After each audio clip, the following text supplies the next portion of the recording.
Hi everyone, Keone here from the Haunting You podcast. We talked a lot on the podcast this season about the illusions that we made for the haunted ship. And one that I was very excited about was one that was Leslie's idea, where we had a ghost appear to be walking down the hallway. In the final effect, we had three different projectors, and they would be triggered sequentially, so that it looked like a ghost started really far off in the distance, then appeared a little bit closer, and then came up right next to the patrons, and it looked spectacular. But in this video today, I'm going to walk you through the equipment that I used, and then check out the description of the video, and there will be links to all of the equipment that I used as well. And definitely stick around for the end of the video, because we'll have the video of it in location as well. So here's how I did it. Here is the setup that I used for the haunted ship, just kind of condensed here onto so they all fit on the same counter. The projectors I'm using are simple $100 projectors that I find on Amazon. Nothing particularly special about them, except that they all have a HDMI input. That's not necessarily important, but I found it's a universal fitting, and it's much easier to work with. The media player I'm using is the Numi DS, and it's a triggerable media player. So it has an input here on the back that you can connect any kind of trigger to, and then it has a HDMI out and the power in, as well as an AV out slot if you want to use the red, white, and yellow video and audio jacks. It has that as well. I prefer the HDMI. And then it can take a USB stick or an SD card to with your videos. What I love about this little media player is it is about half the cost of like the Sprite media player, which is the other triggerable media player that I'm aware of. So I was able to get these at a much higher discount compared to the Sprite, but it does the exact same thing. It's been wonderful. To control all of it, I'm using a Peekaboo prop controller from Fright Props. I could have done this with a couple different prop controllers. This is just what I happen to have available. And then in the middle, we have a time delay trigger from Purgatory Props. What I love about the time delay trigger is it allows you to literally delay the trigger. So what happens is the Peekaboo will activate both of its channels. From channel 1 here, it's going into my first media player. You see we have the red coming out of normally open. We have the white going into the common.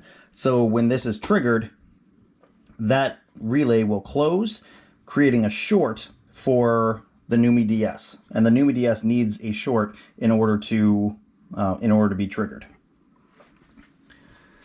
From channel 2, I have the white channel, or the white going to the negative on my Peekaboo, and I have the red going to the common on channel number 2. And then I have the normally open jumpered from the positive power on the Peekaboo over to the normally open. So when the number 2 relay is triggered, this will get 12 volts. It will get the 12 volts from here and head off to the time delay trigger. That was the thing that was most difficult about this setup. The time delay trigger requires 12 volts to be triggered, whereas the Numi DS requires 0 volts to be triggered. It requires a ground to be triggered.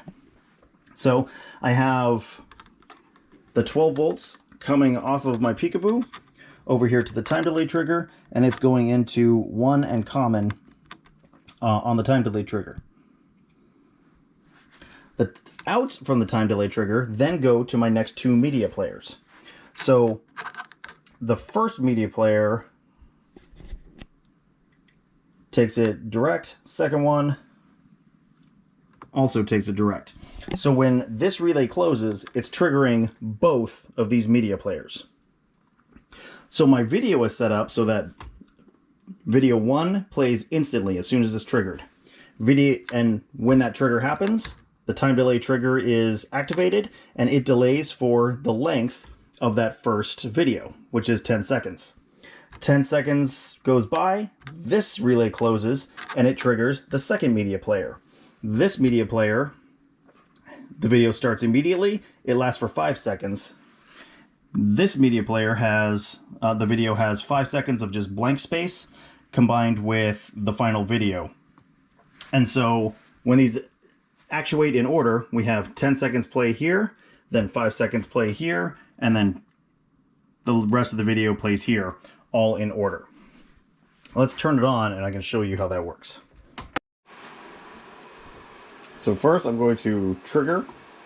That has activated first projector, and you notice the time delay trigger starts blinking. So that's showing that the delay is active. It will go solid when it triggers. So now that's solid, that has triggered. There's the second one, and then there goes the third one. You can't really see it get triggered, but now we'll show you what the videos look like. So now I've turned the lights off, and we're just going to look at the wall where the projectors are pointed to and activate. There's our first video.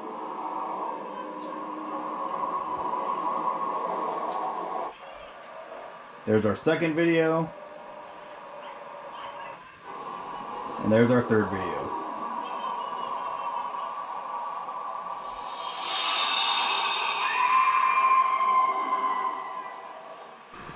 And there you have it. It really was that easy. We have the Peekaboo controller, which gives us our two different inputs. 0 volts for the first trigger, 12 volts for the time delay, and then the time delay gives us the 0 volts for the final two.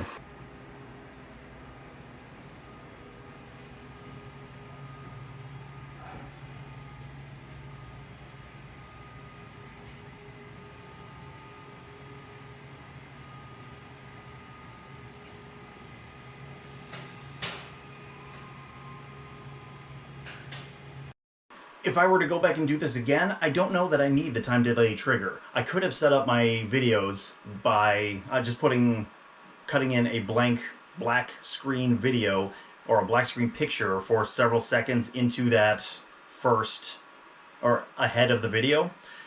My first video was 10 seconds, so I put 10 seconds of black screen, and then the 5-second video. On the final one, I would have 15 seconds of black screen, and then the final video. And I think if I had done that, I could have gotten rid of the time delay trigger, and then I wouldn't have needed the Peekaboo either. I could have done it all just with a single motion sensor that triggered all 3 of the media players at the same time. That might be a slightly easier way to do this, but after much trial and error, this is where I ended up. The video I used was from Spectral Illusions, and I just used the basic software that came on my laptop, a movie maker software, to cut that clip into 3 different parts. And then I positioned my 3 projectors so that they were going down the hall, and used Tulle, T-U-L-L-E, as the screen, so that it's kind of like a mosquito netting. It's see-through, and with lighting, with a little bit of light behind it, you can see right through the ghost, and it looks spectacular. It's a great way to pull off a hallusion. While setting up, I ended up needing a lot of wire. The hallway I was putting this down, and it was about 40 feet long, and so my projectors had to be spaced out 40 feet. And so I used quite a bit of this. This is actually doorbell wire that you can get from Home Depot. It's 2-stranded already, colored red and white, and it's 22 or 24 gauge, and it was very easy to run those long distances. Comes in like 50-foot lengths. I ended up needing 2 just because of how I was routing it through the ship to make sure it wasn't a tripping hazard.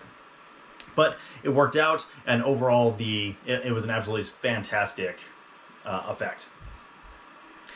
If you have questions, please feel free to reach out to us on any of our social media. Facebook at facebook.com/hauntingyou, Instagram at Haunting University, or Twitter at HauntingUniver1. And of course, you can leave comments in the comments, and we will do our best to respond to that as well. Check out the description of this video, and you can see where I got all of the equipment to pull this off, and maybe you can do it in your own haunt. If you want to find out more about the podcast, go check us out at hauntingyou.com with just the letter U, and we hope to see you there. In the meantime, from all of us here at Haunting You, stay spooky, my friends, and happy haunting.